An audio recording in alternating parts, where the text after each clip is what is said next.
Saya menyadari bahwa Tuhan Yesus bukan hanya juru selamat kita, menebus kita dari dosa. Tapi Tuhan Yesus itu juru selamat kita dalam segala hal.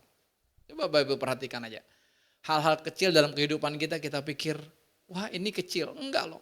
Itu betul-betul kita akan bilang gini, kalau bukan Tuhan jadi juru selamat gak bisa. Kita gak bisa berbuat apa-apa. Enggak. Kemarin ketika saya drop barang, Bapak Ibu drop sepeda ya di satu tempat, ya sore hari, lalu mbaknya bilang gini, waduh kok lagi offline. Tahu ya, lagi offline jadi nggak bisa di-scan barangnya gitu ya. Oke, saya bilang sampai kapan? Wah nggak tahu kok, karena beberapa bulan yang lalu offline-nya sampai 4 hari. Wah ini kan kita jadi penjual pasti dikomplain kan. Sehingga kita mengarahkan ke pembelinya, udah pindah kurir. Jadi cancel dulu, ya transaksi ulang lagi dengan kurir yang berbeda gitu saudara. Ya, tapi di situ saudara, Tuhan ajarin kepada saya bahwa apa? Hidup kita nggak bisa berbuat apa-apa. Error gitu aja, errornya nasional lagi. Saya pikir hanya di tempat itu, kalau di tempat itu udah saya bisa tempat lain kan, pindah kan. Karena pembeli kan maunya pokoknya resi dia udah berubah. Oh sudah ada di kurir, kurang lebih gitu kan. Sudah diproses gitu saudara. Ya, lalu malamnya saya mau ambil cuman karena saya dapat informasi karena nasional, ya udah. Percuma juga saya mau pindah juga. Lebih bahaya, lebih ngeri Bapak Ibu. Ya. Ya, lalu tadi pagi ya mbaknya baru bilang sudah online kok. Ya, saya lihat cek sudah terkirim semua barang Bapak Ibu. Ya ini baru offline beberapa jam aja belum 1 hari. Kita udah gak bisa berbuat apa-apa. Betul gak? Orang beralih dari mobil bensin ke mobil listrik. Ya, listrik mati coba. Ayo gimana? Gak bisa berbuat apa-apa juga kita. Gak bisa berbuat apa-apa. Jadi gak ada betul-betul di dunia ini yang bisa kita harapkan, yang bisa kita andalkan, yang Bapak Ibu saya bisa banggakan. Gak ada. Hanya satu pribadi, yaitu Tuhan Yesus Kristus. Coba selidiki aja. Banyak hal. Makanya kan bulan-bulan ini Tuhan ajarkan kepada kita, khususnya tahun 2025 ini, jangan pakai otak kita, jangan pakai pikiran kita. Ngapain dipikirin, jalanin aja. Itu betul-betul harus kita hidupi dalam kehidupan kita. Kalau enggak kita stres. Ada Jumat ketika lagi di persekutuan ada seseorang menceritakan bahwa apa dia stres untuk mempersiapkan presentasi di depan big boss-nya. Ya, sebulan aja udah stres.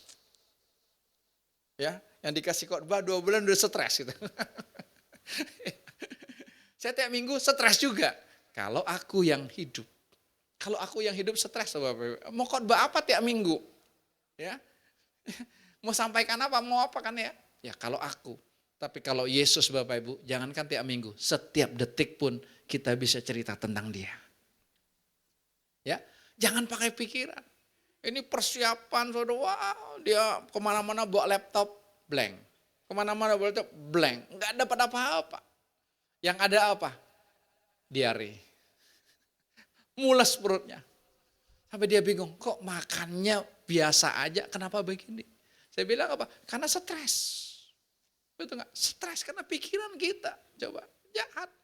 Kita mungkin berpikir gini, Pak tolong saya Pak, saya juga mau berhenti berpikir Pak. Saya berpikir bagaimana berhenti berpikir, coba. Saya berpikir bagaimana berhenti berpikir, mikir juga. Jadi nggak bisa. Minggu kemarin Tuhan mengajarkan kepada kita jangan baper. Hidup kita kalau baper, waduh capek, lelah. Suami istri hidupnya baper. Ya Pak, saya tunggu waktu yang baik ngobrol sama suami saya lihat moodnya dulu, ngobrol sama istri saya. Kan gak enak.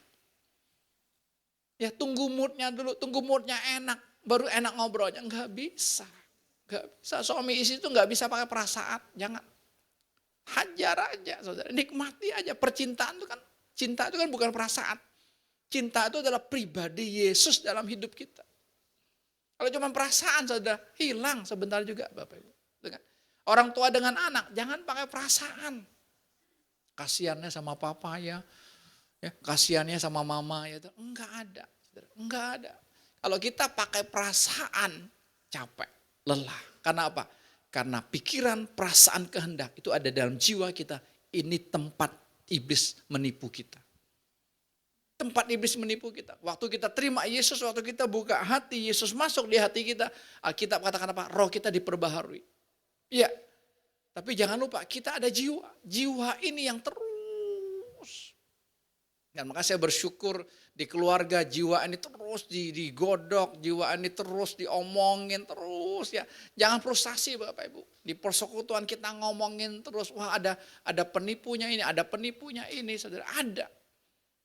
Kemarin seorang teman cuma bertanya aja begini, kenapa ya hamba-hamba Tuhan itu rata-rata saudara, mungkin 99,999% saudara, itu butuh mentor, butuh bapak rohani ya, butuh yang membimbing dia. Kenapa? 99% termasuk saya kan. Karena rasanya aman kalau ada yang mentoring, saudara. Rasanya kalau dapat suara Tuhan dari dia, wah ini udah bener gitu saudara. Kita nggak dengar Tuhan lagi loh, nggak dengar Tuhan lagi. Padahal Tuhan apa berkata, aku yang mau mengajarkan kamu tentang segala sesuatu. Tuhan sendiri. Dan pertanyaan ini kemarin kami bahas di Zoom, bilang itu menolong sekali Bapak Ibu. Jadi jangan pakai perasaan, ya. Perasaan gak enak, mau pergi, saya bilang mikirin hadiah, mikirin apa, oleh-oleh gitu ya. Itu kan capek. Ya, mikirin oleh-oleh buat ini apa ya, buat ini apa, belum pergi udah mikirin dulu oleh-olehnya. Waktu pergi, ya kita mikirin oleh-oleh orang lain, saudara. Makanya saya bilang saya bersyukur punya anak-anak yang gak punya perasaan. Pergi, gak ada oleh-olehnya. Nanya juga enggak gitu. Mungkin kita berkata, oh itu anak kurang ajar. Bagi saya enggak. Ini bagus, karena apa? Karena kalau pakai perasaan, kita gak bisa menikmati setiap saat yang Tuhan kasih dalam hidup kita. Gak bisa. Ya, jadi jangan pakai perasaan, saudara. Cinta itu bukan perasaan, cinta itu pribadi Tuhan dalam hidup kita. Jadi saudara, kalau kita ikut Tuhan tuh enak gini, wah ya Tuhan gak peduli lagi dengan saya ya, Tuhan gak perhatiin lagi dengan saya ya. Enggak, ya. Saudara, oke, hari ini Tuhan mau ajarkan kepada kita tentang di dalam Injil Matius pasal yang ke-6. Mari kita buka Alkitab kita Bapak Ibu.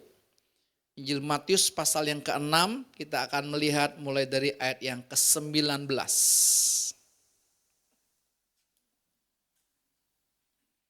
Injil Matius pasal yang ke-6, mulai dari ayat 19. Kita baca bersama-sama. Janganlah kamu mengumpulkan harta di bumi. Di bumi ngengat dan karat merusakkannya. Dan pencuri membongkar serta mencurinya. Saudara, Tuhan ingatkan kepada kita, jangan kamu mengumpulkan harta di bumi. Di bumi ngengat dan karat merusaknya, dan pencuri membongkar serta mencurinya. Ya, kita banyak mendengar, mungkin kita juga pernah mengalami, Bapak Ibu, ya, begitu banyak ya hal-hal yang terjadi dalam hidup kita. Kita stres akhirnya. Ya.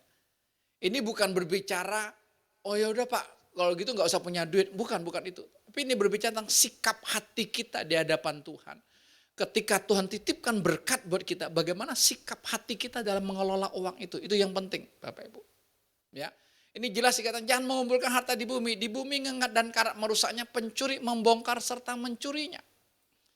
Ya, belasan tahun yang lalu Bapak Ibu ada seseorang datang mencari saya. Begitu intensnya dia mencari saya dan butuh pertolongan.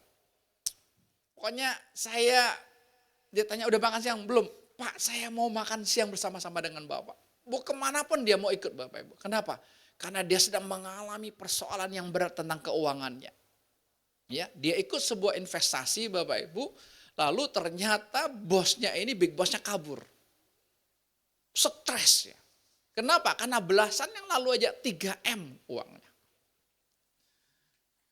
Ya kan? Bukan uang yang kecil kan?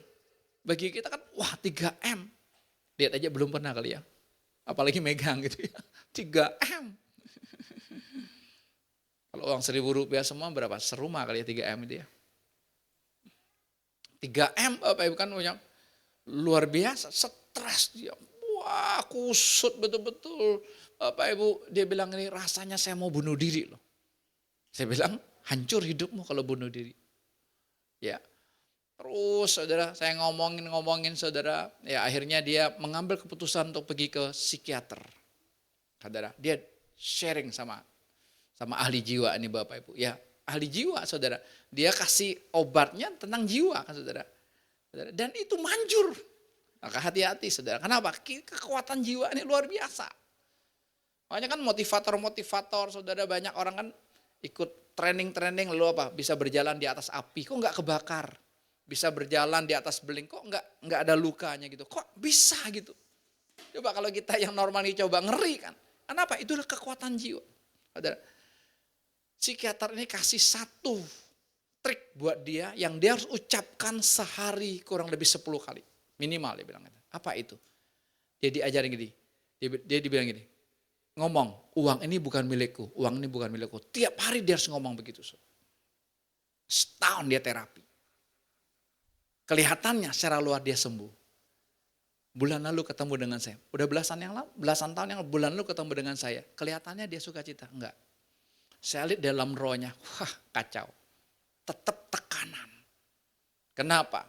Dari matanya sering gitu. Kita bisa lihat orang kan. Ya, coba kalau saudara ketemu dengan orang, mata orang gini. Terus begini. Artinya apa? Apa? Was-was, curiga. Dia nggak sadar. Saudara perhatikan ya. Saudara kalau ketemu orang saya gini. Ya. Pernah ketemu orang ngomong sama dia itu, dia nggak tatap muka kita tuh. Kenapa? Karena ada rasa was-was, ada rasa curiga. Kenapa? Karena dia pernah ditipu. Uangnya nggak balik loh. 3 miliar belasan tahun yang lalu tidak balik. Dia ucapkan, ini bukan uang saya, ini bukan uang saya, ini bukan uang saya. Manjur. Tapi hanya secara jiwa. Tidak tembus di roh. Ini kan sebenarnya perkara roh. Yaitu apa? Roh cinta uang. Ketika kita masih punya roh cinta uang dalam hidup kita, terjadi seperti ini, kita bunuh diri. Mungkin nggak terlalu banyak Bapak Ibu yang mendengarkan berita yang mengagetkan dunia tanggal 10 bulan 10 yang lalu, 10 Oktober yang lalu. Mungkin sebagian kita nggak taruh, beberapa aja yang mendengar Bapak Ibu. Itu Bitcoin, ya Bitcoin itu uang di dunia maya yang lagi booming yang lagi ngetrennya Bapak Ibu ya. Tanggal 10 bulan 10 kemarin mengalami crash. Bapak Ibu tahu ada 2.000 orang yang mati bunuh diri. 2.000. Salah satunya konglomerat dari Ukraina, saudara, dia mati bunuh diri di mobil Porsche-nya. Itu beritanya, 2.000 orang. Kenapa itu bisa terjadi? Karena orang apa? Menaruh hidupnya, harapannya kepada apa yang dimiliki. Padahal Tuhan ngomong sama kita apa? Aku datang memberikan hidup yang kelimpahan buat mereka. Berkat Tuhanlah yang menjadikan kita kaya, susah payah tidak menambahinya. Artinya apa? Artinya Tuhan itu senang kita kaya. Tapi jangan lupa, di balik itu kalau kita terjerat dengan roh cinta uang, justru menghancurkan hidup kita. Jadi 2.000 orang loh, bukan orang-orang miskin. Karena apa? Karena turunnya itu bukan 50%.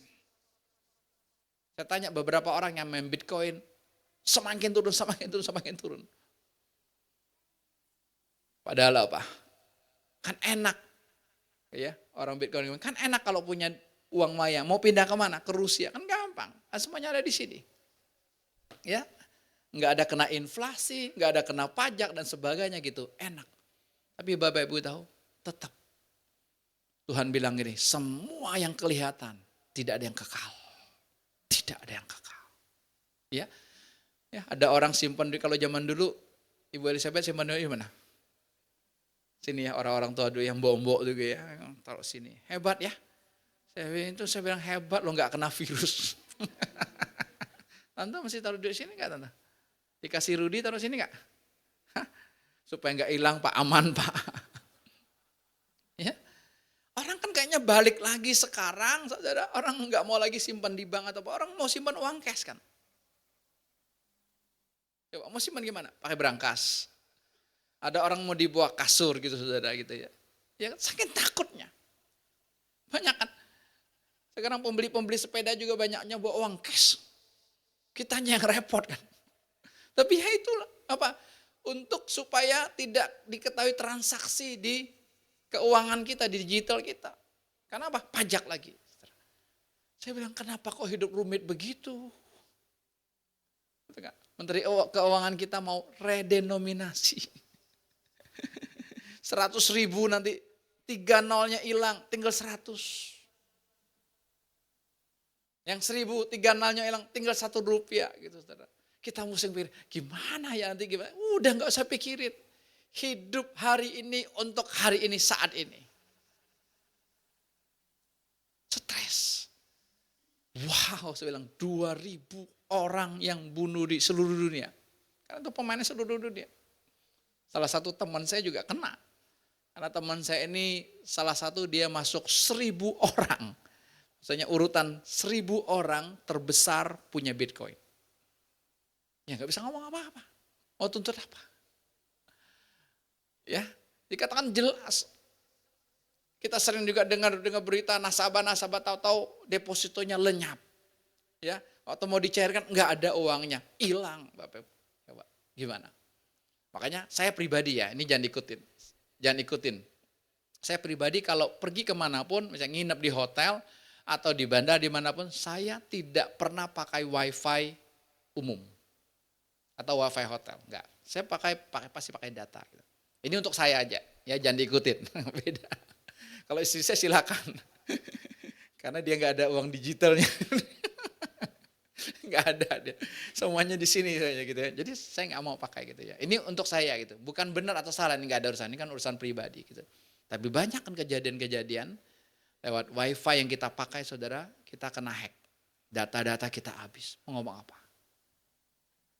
Ayo, kemarin errornya mau ngomong apa? Nggak bisa berbuat apa-apa kok. Kemarin saya lihat Cina mengeluarkan ribuan robot-robotnya, saudara. Itu canggih sekali ya. Ya dibeli oleh perusahaan-perusahaan otomotifnya, contohnya BYD. Ya, jadi semua itu pakai robot. Gak usah diatur, atur sendiri. Dia masuk truknya sendiri. Wah canggih. Ya, lalu komennya di bawah gini, Hollywood yang bikin film, Cina yang eksekusi. Itu kan film Hollywood beberapa tahun yang lalu kan, puluhan tahun yang lalu kan, tentang kehidupan yang akan datang. Tapi Cina yang eksekusi.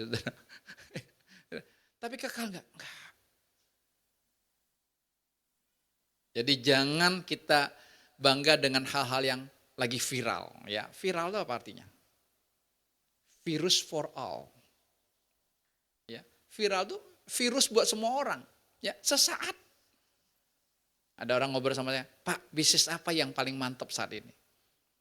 Ya, saya bilang bisnis yang dicari semua orang, yang dibutuhkan semua orang. Apa yang lagi keren sekarang? Laundry. Laundry, tapi jangan buka di Duta, Grace. Kasihan, persaingannya banyak banget. Itu depan pasar Duta, kok Samuel buka lagi ya, laundry ya. Padahal baru di pojok yang samping BCA baru buka lagi. Tapi apa? Itulah kebutuhan orang. Ada yang nyinggung gini, kalau pedal gimana Pak? Bukan pedal. Kalau saya ngomong pedal jual marah, bukan Pak, pedal. Ya udah terserah dia mau ngomong apa, pokoknya yang tenis itu kayaknya ya. Iya, tapi sebenarnya itu juga fenomena. Percayalah. Sebentar lagi, ya bertahan berapa? Setahun 2 tahun. Tapi investnya berapa? Mau bukti? Futsal. Zaman-zamannya futsal coba booming banget di mana-mana. Orang bahkan di kampung aja. Ya, masuk rumah Celan tuh ada tempat futsal yang gede. Sekarang buat kandang ayam kali. Betul, buat kandang ayam. Siapa yang mau main? Ya, sesaat itulah. Sebenarnya Tuhan ingin menunjukkan kepada kita, enggak ada yang kekal di dunia ini. Seperti teman saya yang cari saya terus itu, kenapa? Karena ada serakah dalam hidupnya, saudara. Kalau masuk tahapan cuma 2,5% bunganya, ini lebih dari 10%. Kan tergiur kan, waduh enak banget ini, gede. Tahu-taunya apa? Bodong. Kenapa? Kalau udah banyak kabur. Kenapa? Karena hati kita. Oke, kita lihat ayat yang ke-20, lanjut. Tetapi kumpulkanlah bagimu harta di surga, Di surga ngengat dan karat tidak merusaknya, dan pencuri tidak membongkar serta mencurinya. Tenang Bapak Ibu, hari ini saya tidak ajarkan, ayo kasih persembahan supaya rumahmu besar di surga. Ayo, apalagi kalau lagi pembangunan gereja, ayo saudara, saatnya saudara kirim material. Udah kirim material belum bawa mama? Kirim material supaya rumahnya gede di sana, mau berapa lantai. Bukan itu saudara, nggak usah pusing saudara tentang rumah di sana. Memang ada ayatnya kan, Yohanes 14 itu jadi pegangan orang. Ya, makanya kalau udah pulang, karena rumahnya udah selesai jadi dia pulang. Kamu nggak mati-mati, rumahnya belum selesai, fondasi aja belum bikin. Wah itu penipuan, jangan dengar saudara, jangan pusing. Kita Wahyu berkata apa? Jalannya aja, jalannya emas. Sekarang emas lagi mahal-mahalnya betul gak? Tapi di surga jalannya emas. Itu benar gak? Itu supaya hanya penghiburan buat kita, itu juga bohong. Gak ada gunanya. Tapi kenapa orang punya harapan rumah besar di surga? Karena rumah di bumi kecil. Oke. Makanya kalau kita baca kitab Wahyu itu sebenarnya itu penghiburan. Makanya orang kalau rumahnya kecil, wah kepingin nanti rumahnya besar di surga. Wah melayani supaya dapat reward, supaya dapat upah besar di surga. Enggak ada gunanya. Teman kami ketika dalam persekutuan, dalam penglihatan saudara, dia dapat mahkota yang besar. Duduk di tata Allah. Wah setelah itu dia senang banget. Waduh terima kasih Tuhan. Tuhan kasih mahkota yang besar. Duduk di tata Allah saudara. Waktu dia ngomong gitu habis itu ada yang tegur dia. Kamu murahan banget. Ya. Mahkota besar. Tata yang besar buat apa kalau gak ketemu Yesusnya? Wih. Itu menyadarkan dia, merontokkan. Kenapa? Karena itu tujuannya ikut Tuhan. Dapat mahkota besar lah. Ini bukan itu saudara. Ini berbicara apa? Sikap hati kita ketika Tuhan percayakan kita berkat. Khususnya uang di sini. Ya, di mana harta kita berada, itu yang paling penting. Ya, Bapak Ibu mau simpan dimanapun bagi saya nggak ada urusannya, nggak ada. Bukan itu yang Tuhan mau sampaikan. Tapi hari ini bagaimana sikap hati kita terhadap uang. Lanjut ayat ke-21. Karena di mana hartamu berada, di situ juga hatimu berada. Jadi di mana harta kita berada, di situ juga hati kita berada. Orang-orang yang main Bitcoin, orang-orang yang main saham Bapak Ibu ya, yang harus terus perhatikan handphonenya, kapan naiknya, kapan belinya, kapan turunnya. Ya nggak bisa. Stres kan. Kenapa? Karena duitnya di situ. Makanya coba kalau handphone kita hilang, stres gak? Hah? Dompet sekarang boleh ketinggalan. Dompet ketinggalan kita nggak pusing sekarang, tapi handphone jangan ketinggalan. Betul ya Christine ya? Handphone nggak boleh ketinggalan. Kenapa? Semuanya di sini. Makanya ketika orang hilang handphone, stres berat. Wah gimana? Hilang Yesus, orang tenang-tenang loh. Ya kan bahaya sekali, celaka sekali kita. Kenapa? Karena semuanya udah di sini. Dalam minggu ini, pertanyaan ini muncul di hati saya. Tuhan tanya, di mana hartamu Abednego? Kaget saya Bapak Ibu. Saya berpikir selama ini di dunia pelayanan saya bersih dengan uang. Ya, saya nggak pernah bersentuhan dengan uang. Ya, sampai hari ini. Karena kita punya 4 bendahara lagi ya, bukan 3 ya. Oh, 3 bendahara yang pegang masing-masing posnya ada. Dari awal perintisan saya nggak pernah pegang uang, nggak pernah kelola uang. Ada yang kelola gitu. Bagi saya bersih, aman, gitu ya, aman Bapak Ibu. Tapi ketika masuk dunia bisnis ini, baru betul-betul saya bilang Tuhan terima kasih ini. Tuhan kasih ini bukan soal bisnisnya, tapi apa? Mengeluarkan ya mamon yang tidak jujur, cinta uang di hati ini. Minggu ini Tuhan tanya kepada saya, di mana hartamu berada? Saudara, saya nggak bisa jawab. Kenapa? Tadi saya tanya Bro Yohanes. Kan main online juga kan ya. Uang kamu cair nggak? Cair dia bilang. Bapak Ibu, saya kan pegang online. Biasanya bagian keuangan saya yang tarik dana karena itu kan perputaran. Pembelian dan sebagainya gitu ya. Tapi sejak tanggal 12 yang lalu sampai hari ini Bapak Ibu, ya uang yang masuk itu nggak bisa dicairkan, alias nol, yang nggak bisa bayar kan. Saya bilang kok apa ini ya? Tadi saya tanya Bro Yohanes, enggak aman ya, ada 3M tadi ya. Belum ditarik sis, kamu nggak lihat ya 3M tadi dia. Wah mamanya langsung suka cita. 3M, aduh nggak ngomong-ngomong, ini gede amat. Nah, kemarin kan 11 kan ramai kan ya. Sampai biasa kalau angka apa bareng kembar begitu sampai besoknya itu tetap banyak karena orang sampai jam 12 malam kan masih tetap pesan gitu loh. Masuknya banyak tapi apa nggak bisa cair kan. Tapi saya bilang Tuhan terima kasih Tuhan. Tuhan bilang apa? Hartamu ada di online. Saya bilang Tuhan terima kasih. Ini anugerah buat saya. Kok Tuhan izinkan alami ini apa? Untuk keluarkan mamon yang tidak jujur. Roh cinta uang itu. Ya, penjualan tetap jalan. Biasa kan kalau penjualan itu orang kalau udah check out aja dana langsung masuk kan.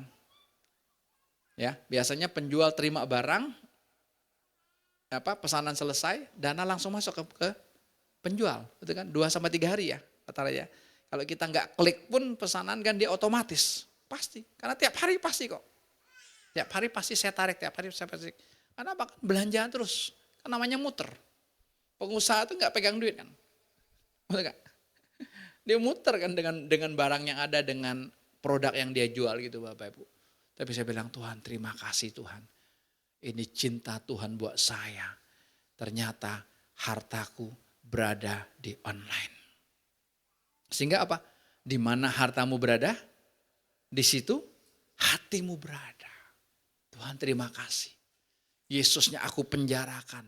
Yesusnya aku ikat. Tidak bisa berbuat apa-apa dalam hidupku. Karena apa? Karena hatiku masih cinta uang. Tapi seminggu ini saya bilang Tuhan terima kasih. Ini cinta Tuhan buat hidupku. Belum Yesus menjadi harta sesungguhnya dalam hidup. Kita belum Yesus. Belum. Ya, saya aja belum Yesus. Ya. Kalau sudah Yesus enggak seperti ini, saya bilang enggak, wah hidup tuh nikmat sekali Bapak Ibu. Mari kita buka Mazmur pasal yang ke-16. Apa yang dikatakan oleh Raja Daud dalam Mazmur pasal 16 ini. Kita baca dulu terjemahan barunya.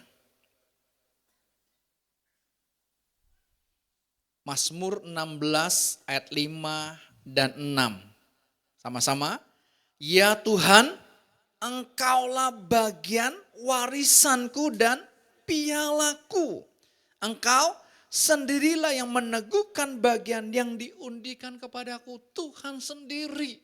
Harta bukan berbicara tentang uang, bukan. Tapi apa? Harta sesungguhnya pribadi Tuhan sendiri. Ya. Konglomerat 2.000-an orang mati bunuh diri saudara. Kenapa? Ketika Bitcoinnya berjatuh, gak tahan. Teman saya itu stres sampai kemana aja wajahnya tetap. Sekalipun dia udah punya mantra. Ini bukan uangku, ini bukan uangku, ini bukan uangku saudara. Ya, mantranya yang diajarin sama psikiaternya itu jadi hafalan dia. Dan kayaknya mantep. Apa? Hanya sebatas jiwanya. Tapi batinnya enggak. Ada apa? Kalau tetap cinta uang. Cinta uang itu di batin kita. Kenapa? Karena itu saingan Tuhan. Ya. Ayat yang ke-6. Tali pengukur jatuh bagiku di tempat-tempat yang permai. Ya, milik pusakaku menyenangkan hatiku. Bukan harta, bukan uang, bukan itu. Tapi apa? Pribadi Tuhan. Itulah yang harus ada dalam kehidupan kita. Sehingga apa? Kita jadi orang yang bebas. Kita jadi orang yang merdeka, enggak stres kan. Kalau enggak, waduh. Kita ngoyo cari duit, wah kerja udah nggak kenal waktu lagi Bapak Ibu. Padahal Tuhan katakan berkat Tuhan yang menjadikan kita payah. Susah Pak. Berkat Tuhan yang menjadikan kita payah. Kaya, susah payah, tidak menambahinya. Itu artinya Pak, nggak ada susah payah menambah itu. Pribadi Tuhan sendiri. Cuman kita belum masuk ke hati kita, termasuk saya. Coba kita lihat terjemahan The Message-nya.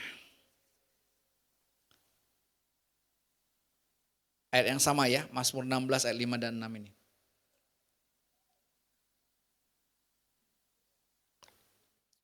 Pilihanku adalah Engkau ya Allah, yang pertama dan satu-satunya.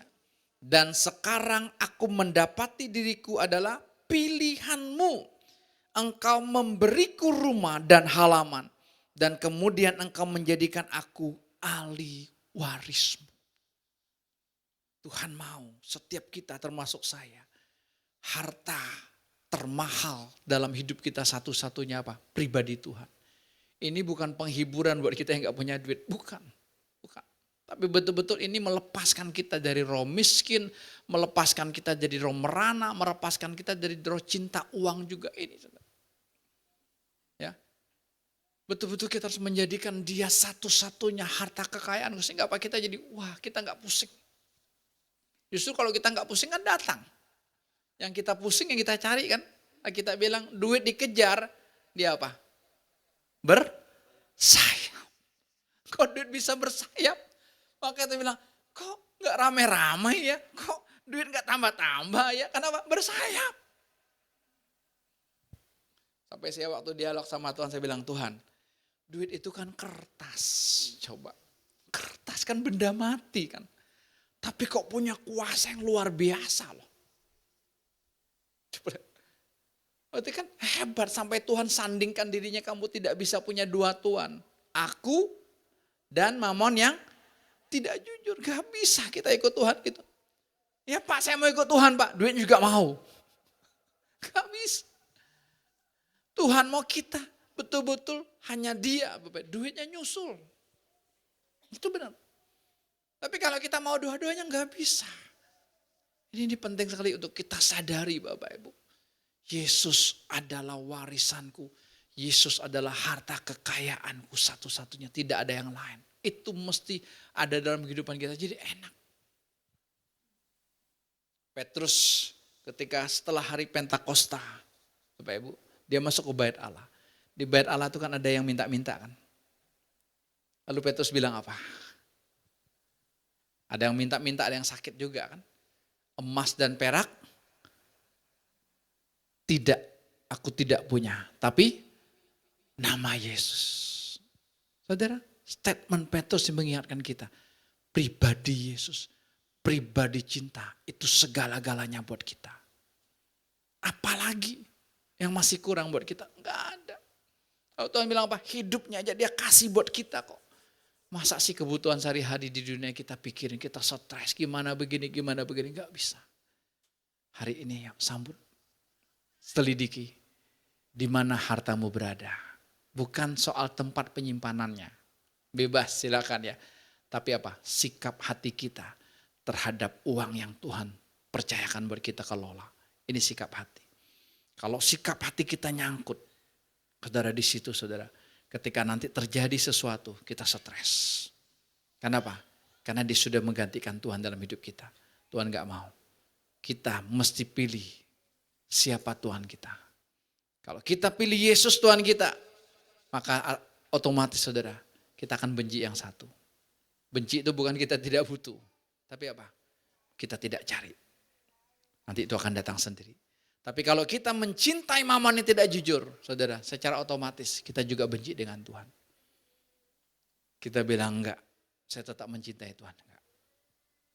Saudara, antikristus bukan ada di luar. Antikristus ada di sini.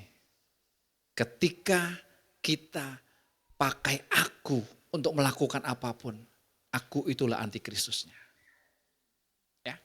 Saja jangan pusing angka 666, wah udah antikristus bekerja luar biasa dengan tanda-tanda yang zaman seperti ini, wah antikristus mulai muncul nih, wah awas nanti kamu dipasang chip di sini ya. Udah, bukan itu saudara, bukan itu. Tapi apa? Antikristus di hati kita. Kalau kita anti dengan Tuhan, karena aku yang hidup, uang yang hidup dalam hidup kita. Kita bilang gini, Pak, bukan Tuhan yang menghidupi saya, tapi uang. Itu memang realita dalam kehidupannya. Tapi kita bisa ditipu oleh setan, saudara. Hari ini, Yesus satu-satunya pialaku dan warisanku. Amin. Ya, saya mau ajak kita bersekutu Bapak Ibu hari ini dengan tubuh dan darah Yesus yang Dia sudah berikan buat kita. Saudara, ini bukti nyata cintanya kepada kita yang begitu luar biasa. Terima kasih Tuhan Yesus.